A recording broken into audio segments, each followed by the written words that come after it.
watched it every Friday night. You knew every character by name, and you probably tried to slide across a car hood at least once. But there is a lot more going on in Hazzard County than what made it onto the screen. And today, we're going through 20 small details you missed in The Dukes of Hazzard, 1983. Raise them high and don't turn around. Now, you all promised me you wouldn't bring machine guns. Machine guns? Lord have mercy. Detail number 20, the whole show grew out of a real moonshiner story. Before there was a General Lee, before there was Boss Hogg, before there was a fictional county in Georgia with a corrupt commissioner and a bumbling sheriff, there was a real man named Jerry Elijah Rushing, an actual moonshine runner from North Carolina who started making deliveries at age 12. By the time he was old enough to drive properly, he had bought himself a modified 1958 Chrysler 300D and named it Traveler after General Robert E. Lee's horse. The car was rigged with a device that could spray oil onto the road behind him to slow down any law enforcement vehicles that got too close. He was sometimes joined on runs by his brother Johnny and occasionally by his female cousin Delane. Creator Guy Waldron drew on that story for his 1975 film Moonrunners, and when Warner Brothers adapted that film into a television series, almost every core element carried over. The two male cousins, the female relative, the pursuit-minded local lawman, the car that outsmarted everyone chasing it. Waldron has said that most of the characters in both the film and the show were based on real people he knew growing up. Bo and Luke Duke had a genuine predecessor running moonshine on backcountry Carolina roads, long before anyone had thought to point a camera at any of it. All right. I'd like to dedicate this song to Jesse, Bo, and Luke, and Daisy. Detail number 19. The show was based on a movie that already had Waylon Jennings. When CBS developed The Dukes of Hazzard from Waldron's original film, they didn't need to go hunting for a narrator. Waylon Jennings had already served as the voice of the balladeer in Moonrunners itself, credited in that exact role. Bringing him along to the television series was not so much a creative decision as it was a natural extension of what was already in place. He wrote the theme song for the show, and when it was released commercially in 1980, it climbed all the way to #1 on the Billboard Hot Country Singles chart, spending 17 weeks on the chart total. For the entire run of the series, Jennings recorded his narration by audio tape from his home in Nashville, never once making the trip to the production. He was a voice without a face, a presence without a location, and the producers spent years trying to change that. He held out until the 7th and final season, when fan demand finally brought him to Hazzard County in person. Great. I busted a dang string. Oh, gosh, we were just getting it, too. I ain't got no more strings, you put on. Detail number 18, John Schneider lead his way into the audition. When casting began in 1978 for the role of Bo Duke, John Schneider walked into the waiting room carrying a 6-pack of beer and told anyone who would listen that he was from Georgia. He was 18 years old and had grown up in Westchester County, New York. He cracked one of those beers open while waiting and, when his name was called, offered one to the casting director.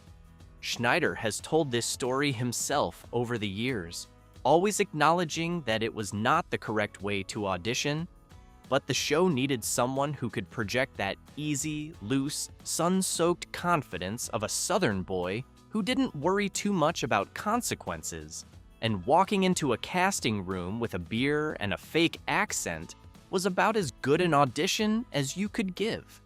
He got the part over more than 100 other applicants. The chemistry with Tom Wopat was established even before the screen test, when the two men happened to run into each other in a bathroom before they went in. They started talking music, walked in together, and the comfort between them was immediately visible on camera. I want us to be together. Honey, we ought to give.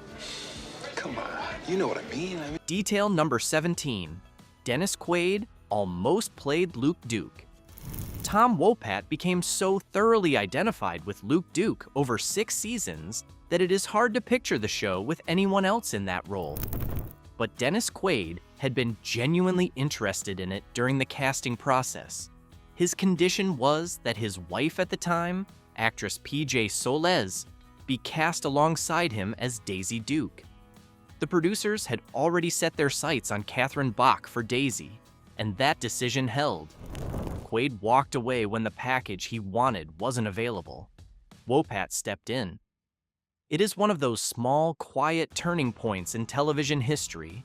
A bathroom conversation, a casting decision, a salary negotiation, and the whole shape of the show shifted around it without the audience ever knowing.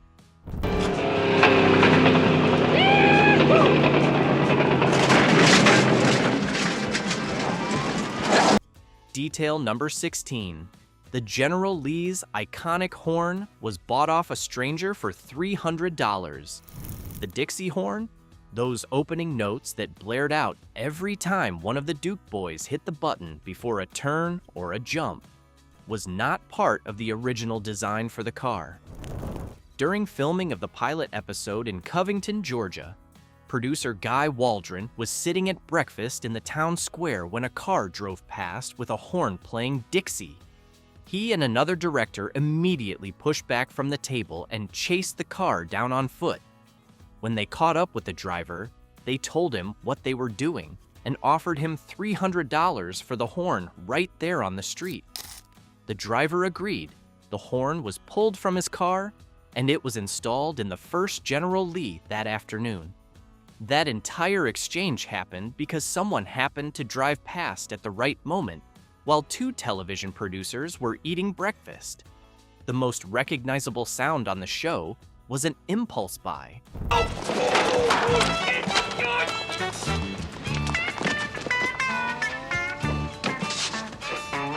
Detail number 15. The first hood slide was a complete accident. The image of a Duke boy launching himself onto the hood of the General Lee and sliding across it to drop through the open driver's window became one of the defining visuals of the whole show.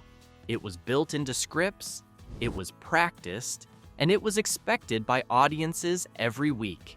None of that was planned from the start. Tom Wopat has said plainly that the first time it happened was an accident. He was wearing cowboy boots with slick leather soles. He jumped toward the hood intending to go over it, and his feet slid out from under him. His hand came down on the car's antenna for balance. The antenna bent and cut him, and it was removed from the car entirely after that. The directors watching liked what the slide looked like so much that they decided to work it into the show going forward. One unplanned stumble in a pair of cowboy boots became a television institution. Sure looks like we put our faith into some pretty shifty diamond thieves. Uncle Jesse says there's 2 sides to every story. Detail number 14. More than 300 Dodge Chargers were destroyed during the show's run. The General Lee looked indestructible on screen. In reality, almost every jump destroyed the car that made it.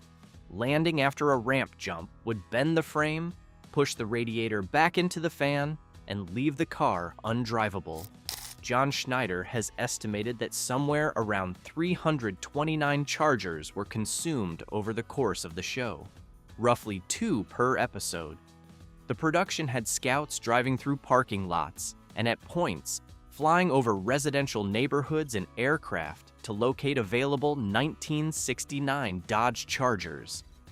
As the show continued into the mid-1980s and genuine 1969 models became harder to source, the team began modifying 1968 and 1971 Chargers to match the correct year appearance. Some jump sequences were eventually filmed using scale model miniatures rather than full-size cars. Certain cars had their engines and transmissions removed before being driven into a ramp, since they were going to be crushed anyway. When the show was finally canceled in 1985, 18 General Lees were still sitting on the CBS lot.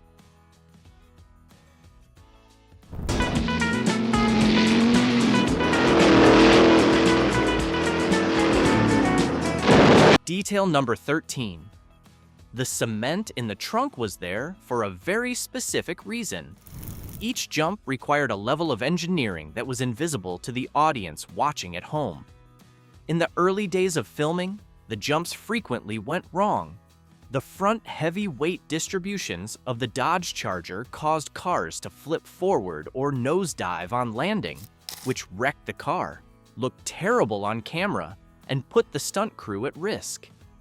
The fix the production settled on was to load the trunk with several hundred pounds of cement before each stunt, shifting the car's center of gravity rearward just enough to keep the nose elevated through the arc of the jump and allow a clean landing. The amount of cement was not fixed. It was adjusted depending on how high and how long the producers wanted the car to be in the air on a given shot.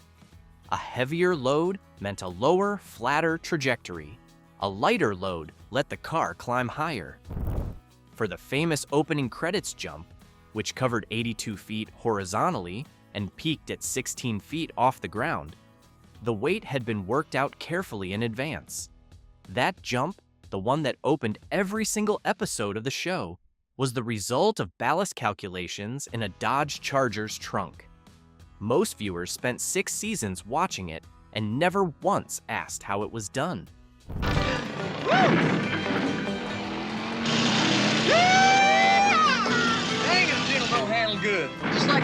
Detail number 12. The General Lee got more fan mail than most of the human cast. At the height of the show's popularity in the early 1980s, the production was handling around 60,000 fan letters every single month. Of that total, roughly 35,000 were addressed not to Bo, not to Luke, not to Daisy, but directly to the car. People wrote asking for photographs of the General Lee, wanting to know its specifications, inquiring where they could come see it in person. The car had developed a fan base of its own that rivaled or exceeded the individual human cast members. People across the country were repainting their own Dodge Chargers orange and adding the number on the door. Die-cast toy versions, remote control models, and model kits moved in the millions. In the end, the conflict over who owned the financial rights to all of that merchandise was precisely what drove Wopat and Schneider to walk off the show. Comes into a false sense of security. Detail number 11. Sorrell Booke was a Yale-educated military intelligence officer. Boss Hogg was one of the broadest, most deliberately cartoonish villains on American television in the 1980s. All-white suit, cigar smoke, and southern bluster. Sorrell Booke, the man underneath all of that, was something else entirely. He had been valedictorian of his high school class, enrolled at Columbia University at 16, graduated at 19, went on to earn a master's degree in fine arts from Yale, and during the Korean War served in U.S. Army counterintelligence. He spoke multiple languages fluently. On set, co-workers described him as cultured, soft-spoken, and nothing like the character he played.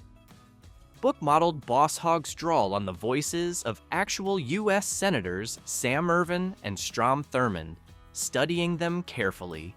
He also wore padding under his costume to appear heavier than he actually was. And when the script called for Boss Hogg to eat raw liver for breakfast every morning, Booke, a method actor, actually ate it. I stay out of Atlanta, you stay out of Hazzard County. Good fences make good. Detail number 10. Boss Hogg's contract had a hard moral limit written into it. Sorrell Booke had a specific clause in his contract that governed what Boss Hogg could and couldn't do on screen. The character was explicitly prohibited from being involved in drug dealing and from killing anyone. No exceptions, no matter what the writers came up with. On a show that regularly featured graft, land grabs, frame-ups, and every variety of small-town corruption, that was a meaningful line. It kept Boss Hogg perpetually in the realm of the comically crooked rather than genuinely threatening, and it helped preserve the light, family hour quality that made the show work week after week. The writers and producers respected that boundary for the entire run of the series, and the audience never had any reason to suspect it existed. Ooh, that's a great idea, boss. I tell you something, you are a showman. You are a regular P.T. Barnum and Bailey. Detail number 9. James Best had trained at Juilliard and held a black belt in karate. Sheriff Rosco P. Coltrane was television's most lovable incompetent, a man who tripped over his own plans, tangled himself in his own catchphrases, and spent 6 seasons unable to catch 2 boys in an orange car.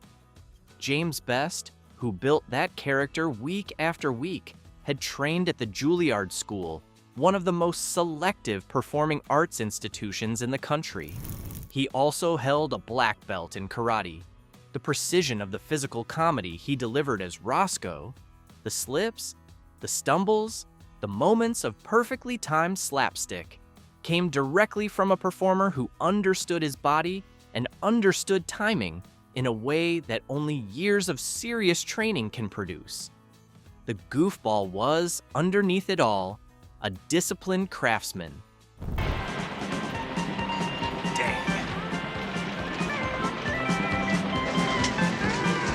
Detail number 8.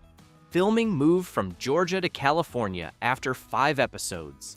The Dukes of Hazzard was set in the rural South and filmed to look exactly like it. The first 5 episodes were shot on location in and around Covington, Georgia, and the landscape and atmosphere of those early installments have a rougher, more authentic feel that is noticeable if you go back and watch them. After those first 5 episodes, the costs and logistics of remote location shooting became unsustainable, and production moved to Southern California. From the 6th episode onward, Hazzard County's hills and back roads were actually Hidden Valley in Thousand Oaks, California, with additional work done at Lake Sherwood and Paramount Ranch in nearby Agoura Hills. The Georgia street scenes used in the pilot era were filmed in Covington's Town Square, and the town still has a small Dukes of Hazzard museum. The building that served as the Boar's Nest location in those early Georgia episodes is now a church. This case, because you'd only get in our way, sugar. Hold on, y'all seem to be forgetting it's us, not you, that's in trouble with. Detail number 7. Bo and Luke couldn't carry guns because of their probation status. Viewers who watched the show casually might have noticed that Bo and Luke Duke never used firearms, but the show never made a big point of explaining why. The answer was tucked into the backstory established in the early episodes. The cousins were on probation for the illegal transportation of moonshine, and the terms of that probation prohibited them from carrying or using guns. It was a deal that Uncle Jesse had made with the federal authorities to keep the boys out of prison. Jesse would stop producing the moonshine, and Bo and Luke would serve their probation without guns. So when the situation called for them to shoot at something, a tire, a rope, a bad guy's hat, they used a bow and arrows. Luke, whose backstory included a stint as a U.S. Marine, was portrayed as the more tactically capable of the two, and the bow became particularly associated with him. It was a small, internally consistent detail that gave the show its own set of rules, kept the tone from getting genuinely violent, and produced one of the more quietly unusual recurring details in network television. Most people watching on Friday nights never paused to think about why 2 grown men in a fast car were riding around with archery equipment. I'll bet his life on it. Oh, now for crying out loud, Cooter, Petey ain't dead. And I'd be willing to bet that there's more to that accident than meets the eye. Detail number 6. Wopat and Schneider walked off the show in 1982 and the ratings collapsed. Heading into season 5 in 1982, John Schneider and Tom Wopat left the production, The issue was not salary, it was merchandise. The show had generated an enormous licensed product business. Toys, lunchboxes, board games, slot car sets, posters, model kits, and more. Schneider and Wopat believed they were not being properly compensated for the use of their faces on all of it. Warner Brothers, rather than shut down one of CBS's most watched series, replaced them with two new Duke cousins, Coy and Vance, played by Byron Cherry and Christopher Mayer. The audience turned away almost immediately. Ratings fell sharply over those 18 episodes. Warner Brothers came back to the table, settled the dispute, and the original Duke boys returned for the final 4 episodes of the 5th season. Coy and Vance were written out in the same episode that brought Bo and Luke back. Gone before the first commercial break, never mentioned again.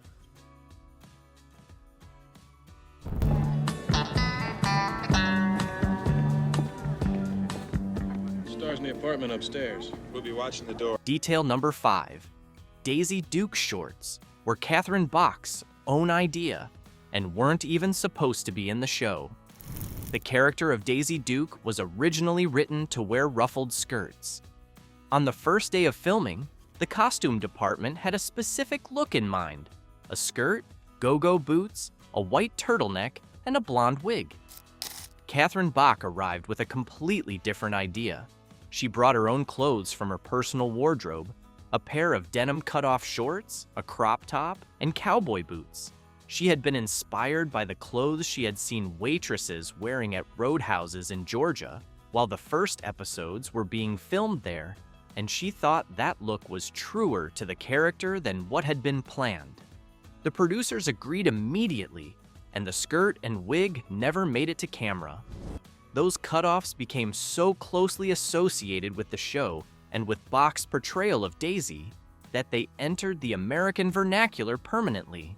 Any very short denim shorts became known as Daisy Dukes. The original pair that Bach wore on set was eventually put on display at the Smithsonian Institution in Washington, D.C., alongside other famous costume artifacts from American film and television. Those aren't cops. They're Indians. All right, Luke. Detail number 4. The chairman of CBS openly called the show lousy, while it was one of the most watched shows on his network. William Paley, the chairman of CBS, did not like the Dukes of Hazzard. He said so repeatedly and publicly, while it was sitting in the top 10 in the national ratings and pulling in audiences of more than 40 million viewers per episode. The show's Southern humor and freewheeling tone was not his idea of quality television, and he made no effort to pretend otherwise. One CBS executive at the time said privately that he hadn't expected the show to last past the first commercial break. Neither man's opinion slowed things down. At one point, the Dukes of Hazzard ranked second in overall viewership, behind only Dallas, which aired directly after it on the same network on the same night. The chairman of CBS was essentially telling the public that one of his most profitable programs was lousy, and the public kept watching anyway. It wasn't only executives having conflicts with the production. James Best, who played Sheriff Rosco through all 6 seasons, refused to film 5 episodes at one point in season 2 because the show had not provided him with a private dressing room. His dispute was simple and specific. He needed a place to change clothes and clean up between takes, and one hadn't been arranged. The production's response to the standoff was equally straightforward. When Best got dirty during filming, they hosed him down. The character of Rosco was written as attending a police recertification academy during Best's absence to explain why the sheriff wasn't around. When the dressing room issue was resolved, Best came back.